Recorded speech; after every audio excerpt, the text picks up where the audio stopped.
Eh bien salut tout le monde, bienvenue dans cette nouvelle vidéo du comptoir de la pop culture. Je suis bien entouré, je suis avec Dimitri. Comment vas-tu mon petit Dimitri? Eh ben ça va très bien. Très bien, bon, eh ben c'est tant mieux. Super remplissage de... Et toi Maxime alors, comment est-ce que tu vas? Bon, ça va. Merde. Bon, eh ben on va arrêter la vidéo tout de suite, ça va pas bien. Pourquoi? Mais Parce si, qu'il a ça vu va. Star Wars 9. Oui. Voilà, donc on va vous donner notre avis. Il y a déjà eu mon avis sans spoil. Là, cette fois-ci, on va pouvoir un peu plus libérer la parole. On va pas non plus passer trois plombs parce que tout a été dit. Et puis après, faire une petite réflexion sur le pourquoi est-ce que cette trilogie est entre guillemets ratée. Effectivement, il y a des choses qui ne vont pas. Bien, Maxime, c'est à toi C'est à moi de l'honneur lancer d'ouvrir le bal. d'ouvrir le bal. Donc je t'écoute. Qu'est-ce que tu as pensé de ce film avec spoil? Nous t'écoutons attentivement. Avec spoil, enfin, dans l'ensemble, ouais, je suis plutôt mitigé. Je suis ressorti mitigé parce que c'est vrai que on le reviendra tout à l'heure, hein, mais bon, du coup, beaucoup de défauts, mais bon, dans la trilogie en globalité. Après, c'est un film, on l'a déjà dit, qui va très très vite. Effectivement, on n'a pas le temps de cligner d'un œil. Il se passe vraiment beaucoup de choses. Ça aura peut-être mérité 2 films, mais du coup moi j'ai senti du coup vraiment l'envie d'en finir, quoi, de conclure. Il faut qu'on trouve une fin. Donc du coup il y a beaucoup de grosses ficelles scénaristiques qui arrangent bien tout le monde, hein, genre c'est comme ça, ta gueule, vas-y, ça va très vite. Après il y a quand même beaucoup d'explications, il y a peu de choses qui sont laissées en suspens. Après j'ai trouvé le retour de Palpatine, ça c'était plutôt cool, c'était plutôt bien mis en scène, c'était agréable, quoi, même si ça fait partie des facilités scénaristiques dont je parlais. Ce que j'ai trouvé dommage aussi, c'est que, on va dire, toutes les scènes émotions qu'ils auraient pu mettre, et en fait, ils les ont toutes foirées. Vas-y, dis-les. Je sais pas, ne serait-ce celle où il débranche R2D2, R2D2, pardon, C3PO, en disant on va lui effacer sa mémoire et tout. Même ça, t'as l'autre petit truc là, comment il s'appelle? Je sais plus. Le BB-8 ? Non, la petite bestiole. Le petit alien mécanicien, là, oui. Ouais, c'est ça, merde. Voilà, donc même lui, il dédramatise le truc et tout. Voilà, il gueule, il est content, là. Enfin, et puis au final, ces 3 peu retrouve la mémoire à la fin du film. Voilà, bon, ça c'est... Voilà, la seule scène qui fonctionne à ce niveau-là, je trouve, c'est la petite apparition de Dan Solo, quand il vient voir son fils. Ça c'était bien amené, en plus là le secret avait été gardé, enfin moi en tout cas j'avais pas entendu qu'il allait avoir de caméo. Et là cette scène elle fonctionne bien.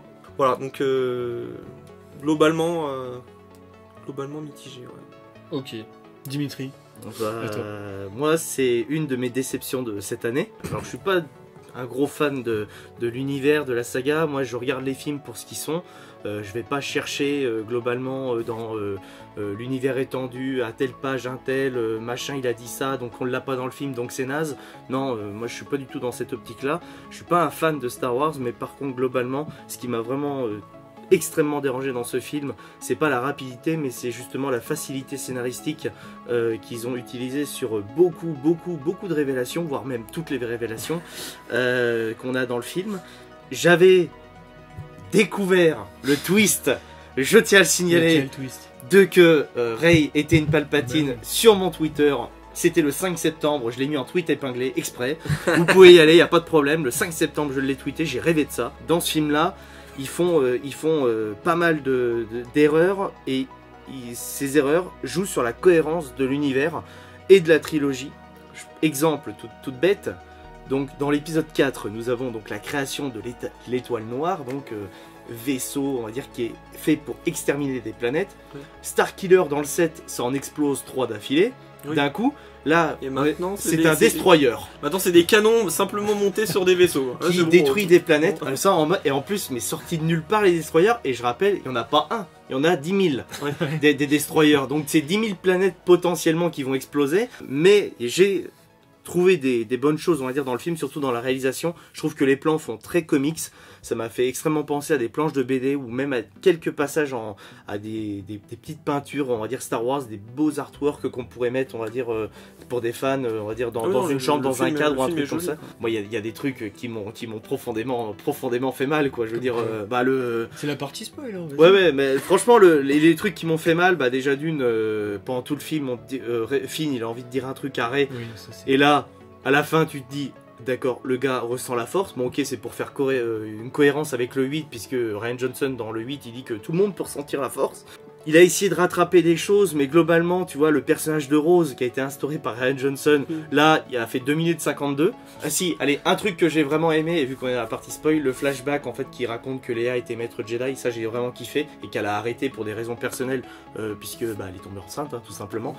Ça j'ai vraiment surkiffé, surtout qu'il y a Luke, en plus ça les rajeunit, c'est super bien fait. J'ai retrouvé le Luke Skywalker que je voulais, le Luke un peu badass, celui qui redonne le sabre à Rey avec une petite phrase un peu moralisateur. Tout ce qui a été émotion, ça a fonctionné sur moi, mais tout ce qui est choix scénaristique et surtout les résolutions scénaristiques, pour moi c'est que des Deus Ex Machina. Les enjeux du film sont nazes, mais globalement tu le mettrais tout seul.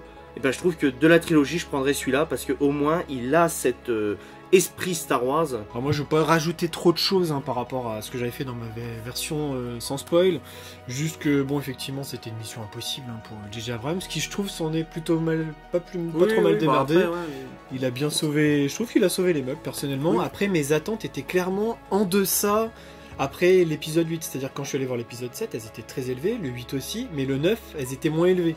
Ce qui fait que j'ai été moins déçu, j'ai passé un bon moment, c'était très divertissant. Faire, ouais. Contrairement à toi Dimitri, moi je trouve que la mise en scène elle manque d'envergure, je trouve qu'il n'y a pas de personnalité, je retrouve même plus les landsphères qu'il a, les dimensions d'échelle avec ce qui est petit, grand, je trouvais que c'était fade, insipide, sans inspiration. Ça, on le voyait bien dans Rogue One.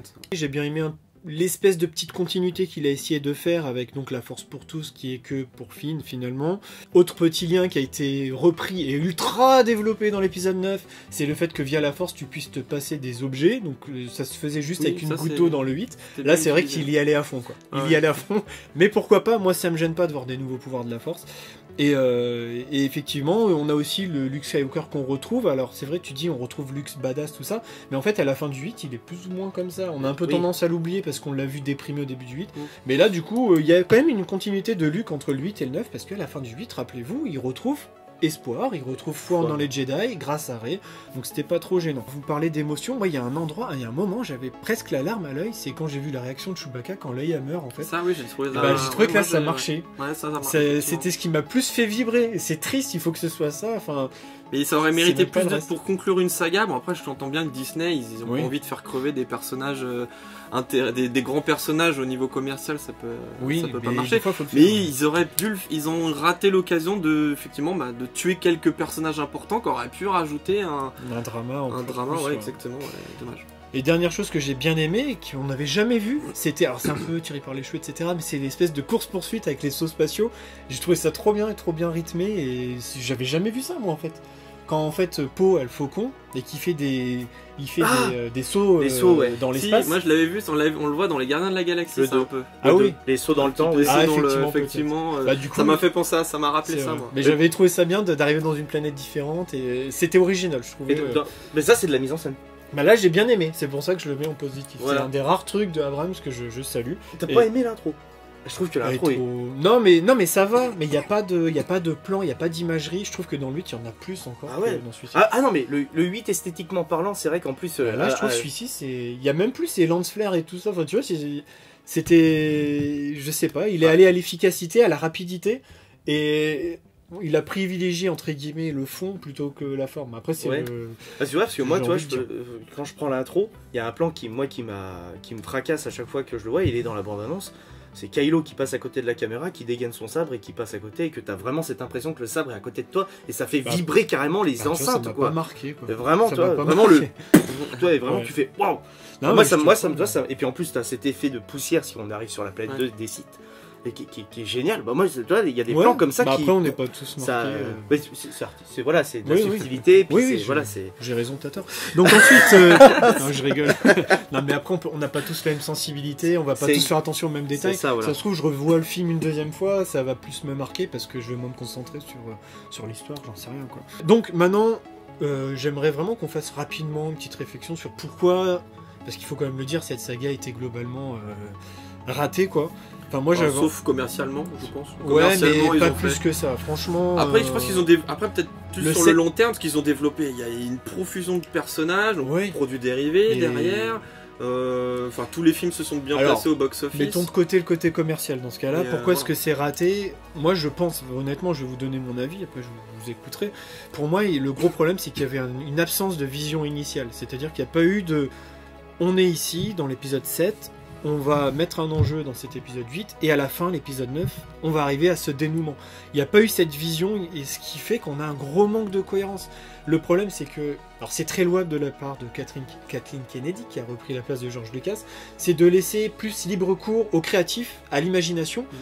Ce qui est très bien, du coup on a un J.J. Abrams qui a lancé plein d'idées. Dans le 8, on laisse un créatif faire, ce qui est très bien de laisser les créatifs. Il y a des bonnes idées dans le 8. Donc on donne plein d'idées, on fait plein de trucs, mais le problème c'est qu'on détruit toute la mythologie. Et dans le 9, on rappelle celui qui a fait le 7 pour sauver les meubles, pour essayer de tout rattraper. Et du coup ça crée un manque de cohérence. La merde, clairement. Et c'est ça le problème. Du coup, des réflexions, des fois c'est bien d'être créatif, mais il faut pas oublier que Kathleen Kennedy, la direction, le marketing, ceux qui gèrent l'image de Star Wars, bah, il faut aussi des fois qu'ils contraignent un petit peu tout ça, parce que les artistes, quand tu les laisses partir, ils sont en roue libre, ils partent dans tous les sens et ils s'arrêtent jamais, et c'est un peu ce qui s'est passé. Donc il faudrait remettre un peu resserrer les vis dans cette saga qui a quand même des codes et des règles, et là qui n'ont pas été faites. Oui. Très bon exemple aussi, en parlant d'un autre univers connecté qui a subi exactement la même chose, les Gardiens de la Galaxie 2, James Gunn a eu carte blanche totale.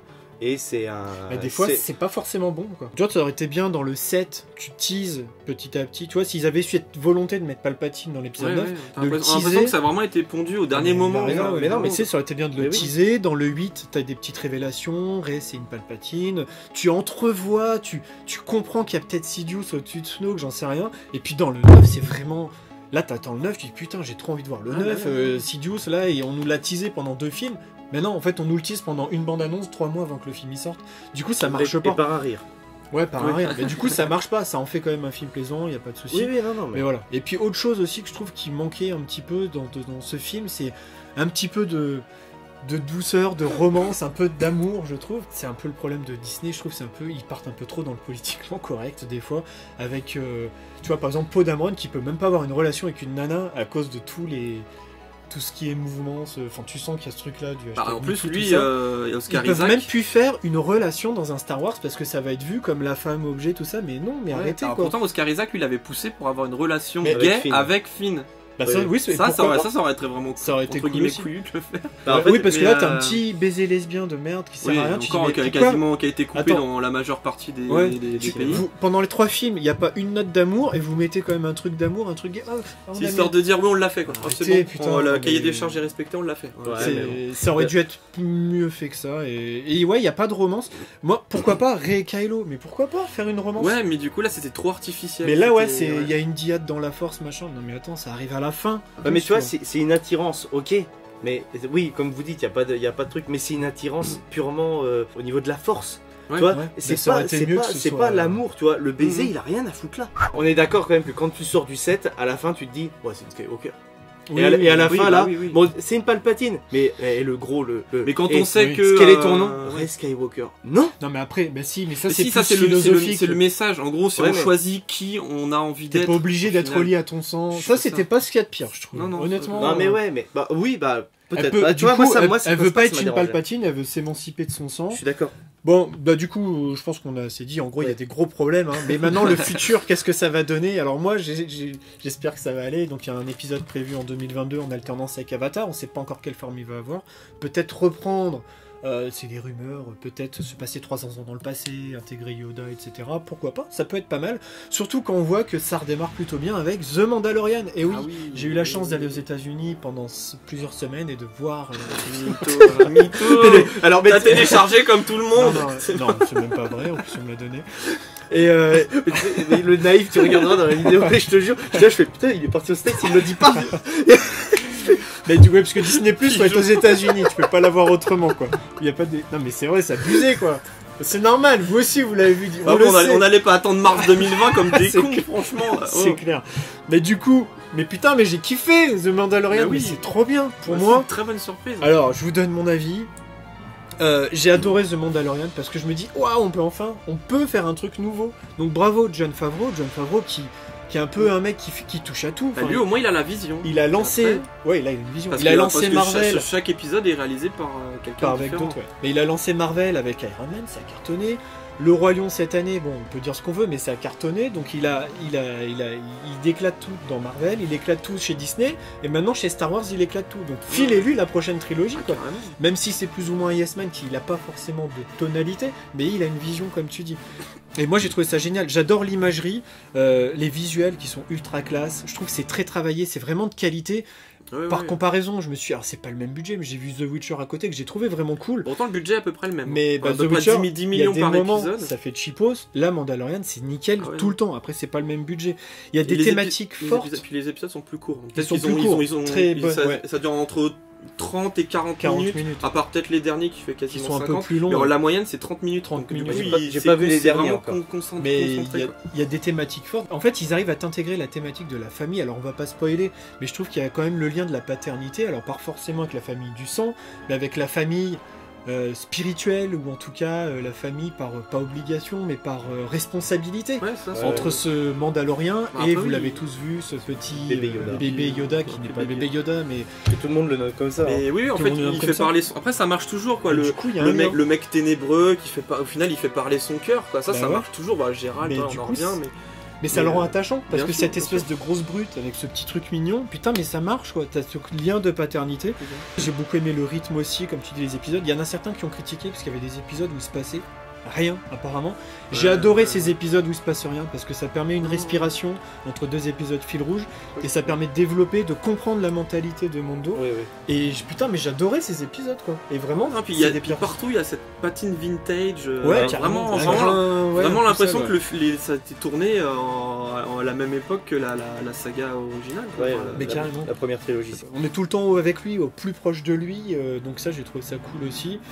L'humour, il y a de l'humour à la Star Wars, on réutilise des éléments de Star Wars, Tatooine, le robot même si en parallèle ça a l'air déconnecté un peu de l'histoire du film, parce qu'effectivement des fois il y a beaucoup de personnages qui découvrent la force quand ils voient Baby Yoda utiliser ses pouvoirs, ils disent ah oui effectivement j'ai entendu parler de ça, qu'il y avait des gens qui étaient capables de bouger des objets par la pensée, ça me dit quelque chose, et ça ils ont vraiment l'air d'être l'impression à des années-lumière. C'est pas ultra appuyé, et tu vois moi des fois j'étais pris dans le truc, je me dis ouais c'est trop bien, qu'est-ce qui va se passer, et puis à un moment la caméra recule, tu revois que c'est Tatooine, tu fais, ah oui c'est vrai que je suis dans Star Wars, c'est Tatooine, bah oui parce que c'est tellement bien fait, bien écrit que ça me va. Et dernier point, avant de te laisser parler, j'adore le générique, la musique je l'écoute tout le temps, je la trouve trop bien, il y a un côté tribal, un peu western, un peu, je sais pas, péruvien, il y a du mystère dedans, j'adore le générique. Le générique de fin aussi, j'adore aussi quand il balance les artworks préparatoires, tu les veux tous, franchement, cette saga rendre hommage comme ça aux artistes, c'est super. Moi j'ai une vraie déclaration d'amour, j'ai adoré, et après ce que j'espère c'est que, ok il y a une saison 2, peut-être s'arrêter là, faire juste 2 saisons, et puis explorer d'autres choses, se servir de ça pour repartir sur des bases saines, propres. Et voilà ce que j'avais à dire sur The Mandalorian. Vas-y, je te laisse. Moi, globalement, je suis assez d'accord. J'ai pas fini la série. Et puis, non, mais c'est quand même un très gros coup de cœur aussi en termes de série cette année, The Mandalorian. Je pense que je développerai beaucoup plus le truc quand j'aurai terminé la saison pour avoir bouclé vraiment l'arc de Mando avec bébé Yoda. Franchement, j'ai rien à dire. J'aime bien le côté western, j'aime bien le côté science-fiction assez rétro en plus. Non, franchement, c'est une super série.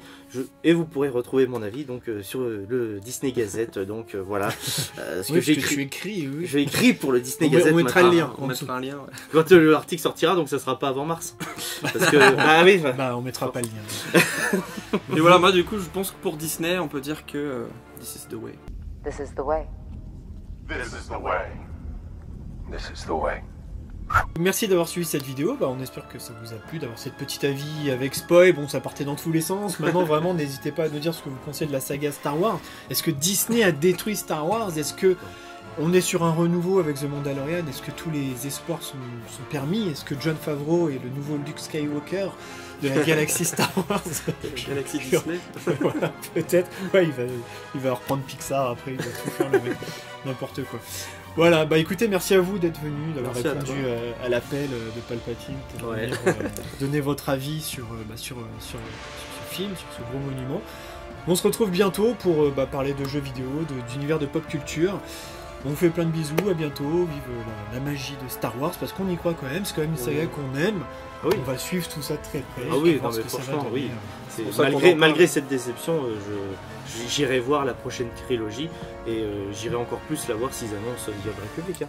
Ça c'est clair, net et On précis. sera bientôt fixé là-dessus. Allez, à bientôt. Ciao. Ciao.